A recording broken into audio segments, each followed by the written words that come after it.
जय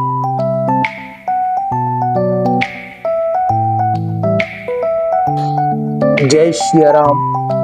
मैं issue Harwani Hanumangarh town Rajasthan से रोज आपको गंगा दर्शन लाइव दिखाता हूँ। तत्पश्चात पंचांग सुनाता हूँ। तत्पश्चात मैं आपको स्कंद पुराण का अध्याय सुनाता हूँ। दुर्भिक्ष, दुर्भाग्य का प्रकोप, मूर्खता, दरिद्रता, नीच ऊंच का भाव, मृत्यु, राष्ट्र विप्लव, एक राज्य का नाश करके दूसरे राज्य की स्थापना, पारस्परिक अपमान का दुख, आपस में एक दूसरे से धन, वैभव या मान प्रतिष्ठा में बढ़ जाने का कष्ट, अपनी प्रभुता का सदा स्थिर न रहना, ऊंचे चढ़े हुए लोगों का नीचे गिराया जाना इत्यादि महान दुखों से यह संपूर्ण चराचर जगत व्याप्त है। जैसे इस कंधे का भार उस कंधे पर कर देने से मनुष्य विश्राम समझता है, उसी प्रकार इस लोक में एक दुख दूसरे दुख से ही शांत होता है। अतः एक दूसरे से ऊंची स्थिति में स्थित हुए इस संपूर्ण जगत को दुखों से भरा हुआ जानकर उसकी ओर से अत्यंत उद्विग्न हो जाना चाहिए। उद्वेग से वैराग्य होता है, वैराग्य से ज्ञान प्रकट होता है तथा ज्ञान से परमात्मा विष्णु को जानकर मनुष्य मोक्ष प्राप्त कर लेता है। माँ जैसे कौवे के अपवित्र स्थान में विशुद्धि राजहंस नहीं रह सकता, उसी प्रकार ऐसे दुख समय संसार में तो कभी रम नहीं सकता। मैं जहाँ रहकर मैं बिना किसी विघ्न बाधा के आनंद पूर्ण रह सकता हूँ, वह स्थान भी बताता हूँ। सुनो, अविद्या रूपी वन में तो बड़ा भयंकर है, उसमें नाना प्रकार के क्रम में बड़े बड़े वृक्ष खड़े हैं। वहाँ संकल्पों के डांस और मच्छर बहुत है, शोक और हर्ष के वहाँ की सर्दी और धूप है। वह वन में मोह का घना अंधकार छाया रहता है। वहाँ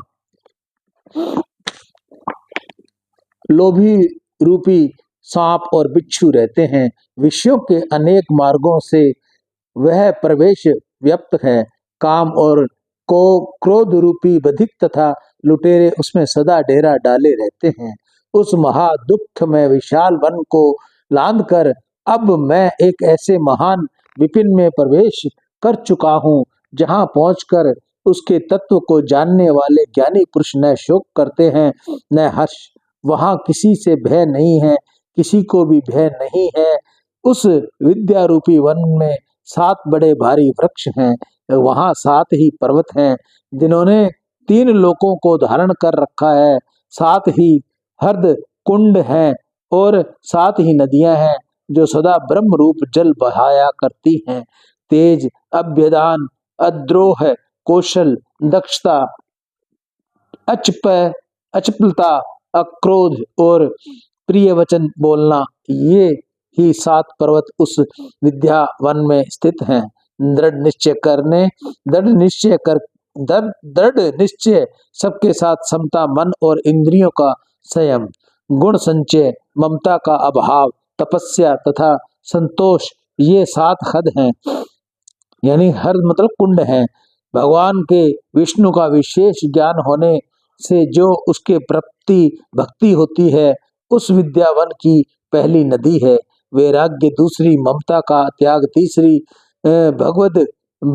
भगवदारा धन, चौथी भगवत दर्पण, 5वीं ब्रह्म कवल बोध, 6ठी तथा सिद्धि 7वीं नदी है। ये ही 7 नदियां वहाँ स्थित बताई गई हैं।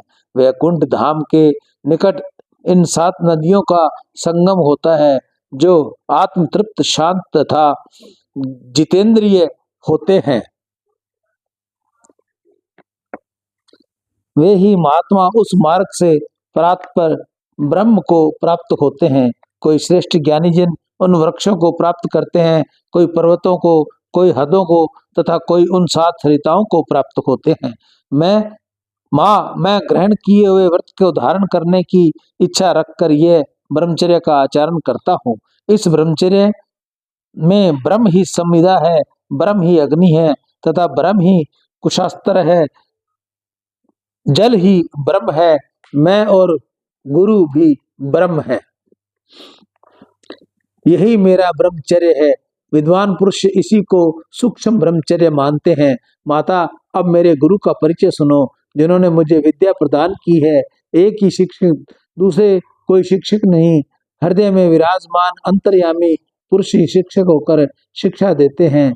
उसी से प्रेरित होकर मैं झरने से बहकर जाने वाले जल की भांति वहां से किसी कार्य में नियुक्त होता हूँ, वहां वैसा ही करता हूँ।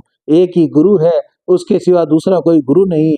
जो हृदय में विराजमान है वही गुरु है, उनको मैं प्रणाम करता हूँ। वही गुरु स्वरूप भगवान मुकुंद की अवहेलना करके संपूर्ण दानव पराभव को प्राप्त हुए हैं। एक ही बंधु है, उसके सिवा दूसरा बंधु नहीं।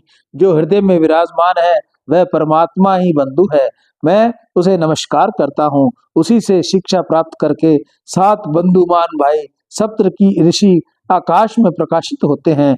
ऐसे ही ब्रह्मचर्य की भांति भली भली भांति सेवन करना चाहिए। अब मेरा गृहस्थ कैसा है ये भी सुन लो। माताजी, प्रकृति ही मेरी पत्नी है, किंतु मैं कभी उसका चिंतन नहीं करता। वही सदा मेरे चिंतन किया करती है। वह मेरे सब प्रयोजन को सिद्धि करने वाली है। नासिका, जिह्वा, नेत्रा, त्वचा, कान, मन और बुद्धि, ये 7 प्रकार की अग्नि सदा मेरे अग्निशाल्य में प्रज्वलित होती हैं। गंध, रस, रूप, शब्द, स्पर्श, मंतव्य और बोधव्य, ये भी 7 मेरी समाधियां हैं। होता भी नारायण है और मध्य में भी साक्षात नारायण है उपस्थित हो उस भविष्य का उपयोग भी करते हैं। ऐसे यज्ञ द्वारा मैं अपनी इस गृहस्थी में उस परमेश्वर विष्णु का यजन अब आराधना करता हूँ। किसी भी वस्तु की कामना नहीं रखता तथा मेरे संपूर्ण काम स्वतः सिद्ध हैं। मैं संसारिक संपूर्ण दोषों से द्वेष नहीं करता, तदपि कोई भी दोष मुझ में प्रकट नहीं होता। जैसे कमल के पत्ते पर जल की बूंद लेप नहीं होता, उसी प्रकार मेरा स्वभाव राग देश आदि से लिप्त नहीं होता। मैं नित्य ही भूतों के स्वभावों का साक्षी हूँ। अनित्य भोग मुझ पर अपना प्रभाव नहीं डाल सकते। ऐसी सूर्य की किरणें प्रकाश में लिप्त नहीं होती, वैसे ही मेरे भगवद अर्थ किए गए निष्काम कर्मों में भोग समूह नहीं लिप्त होते। मेरे कर्मों का फल भोग सामग्री के रूप में नहीं उपस्थित होते, वह कर्म ही भक्ति प्राप्ति कराने वाले होते हैं। माता, ऐसे मुझे पुत्र से तुम दुखी न हो। मैं तुम्हें उस पद पर पहुंचाऊंगा जहां सैकड़ों यज्ञ करके भी पहुंचना असंभव है। सियावर राम जय जय राम, मेरे प्रभु राम जय जय राम। जय मंगल भवनीय मंगल हारी, द्रवौ सुदशरथ अजर बिहारी। दीन दयाल विरुद्ध संहारी, हरहु नाथ मम संकट भारी। इसके बाद की कथा हम आपको कल सुनाएंगे। मैं ईशु हरवानी, हनुमानगढ़ टाउन, राजस्थान से। राम।